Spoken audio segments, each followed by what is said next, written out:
Well, we're certainly looking forward to getting back home and playing in Bryant-Denny Stadium on Saturday night. You know, homecoming is a great tradition, and I know it gives everybody, a lot of people who are Alabama folks, an opportunity to come back and, you know, refresh some of the relationships and, you know, traditions that they enjoyed when they were here, and what they were proud of. And we certainly want to play the game in a way that they can be proud of what we do. You know, I think the big emphasis for the team this week is, you know, playing to win. You know, there's a difference between playing to win and playing to keep from getting beat. You know, I mean, when you're playing to keep from getting beat, the game, it's not really about winning. It's about being afraid to mess up, you know, painting negative pictures in your mind of bad things that could happen, and that doesn't help you have success. So we want to be positive, correct mistakes, have the goal to be, you know, go out and be aggressive and execute the way you're capable of executing. Capability and reliability to execute under any circumstance. We certainly have the capacity to do that. We just got to do it with consistency, and that's what we're looking forward, you know, to trying to do. You know, we're really saddened to hear the passing of one of Mississippi State's, you know, players, Sam Westmoreland. Our thoughts and, you know, prayers go out to his family, his friends, the Mississippi State, you know, football team. You know, this is, you know, terrible that a young person is not going to be able to enjoy a successful life. But with that, we're, you know, trying to get ready to play a game. Start over here with Chase. I want to ask you about Emmanuel Forbes, number 13 for Mississippi State, the corner. He's leading the league in picks. What kind of a game changer is he for that defense? No, he's a really good player. You know, he's a playmaker on special teams too. Guy's a really good cover corner. He's very aggressive. He's very instinctive. He's got really good ball skills. You know, he's an outstanding player, no doubt. Stay over here with Charlie. Sticking with Mississippi State, just what stands out about their passing game, and how much has Will Rogers kind of grown within that air raid attack?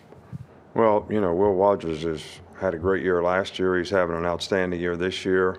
You know, they've got a lot of really difficult passing concepts to try to defend. They've got really good players. They understand what they're doing. He understands the offense as well as probably the coach, and goes out there and executes it. And he's very accurate with the ball. He makes quick decisions and judgments. And, you know, so this is a very challenging, you know, offensive team. And I think it's very quarterback oriented. And, you know, him playing well, which he has done all year long, certainly enhances their opportunity to be successful.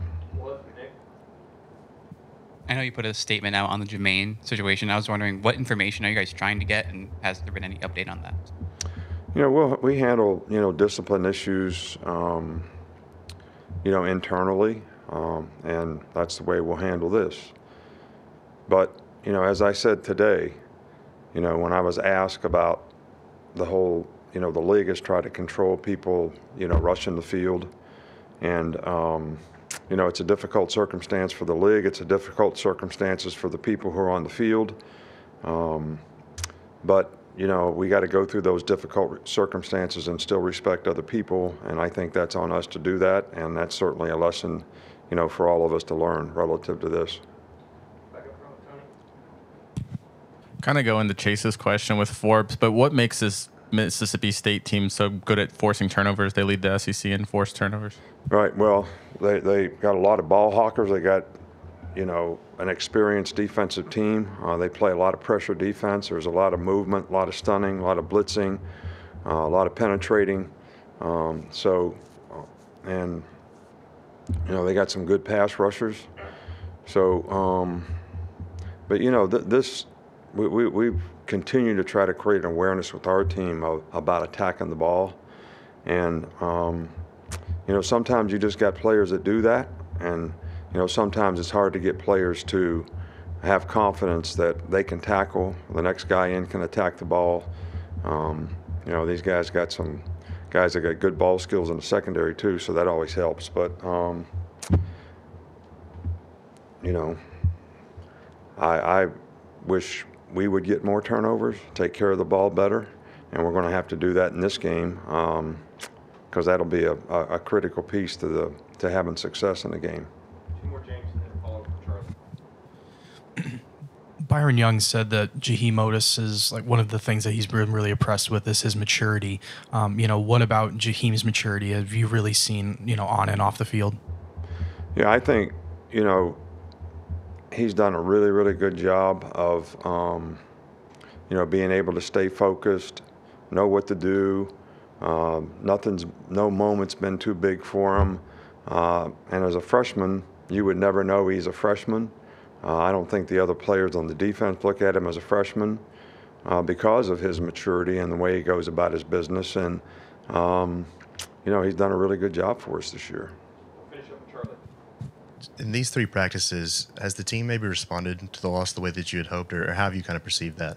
Yeah, I think they're responding. I don't think, our players, they want to have success.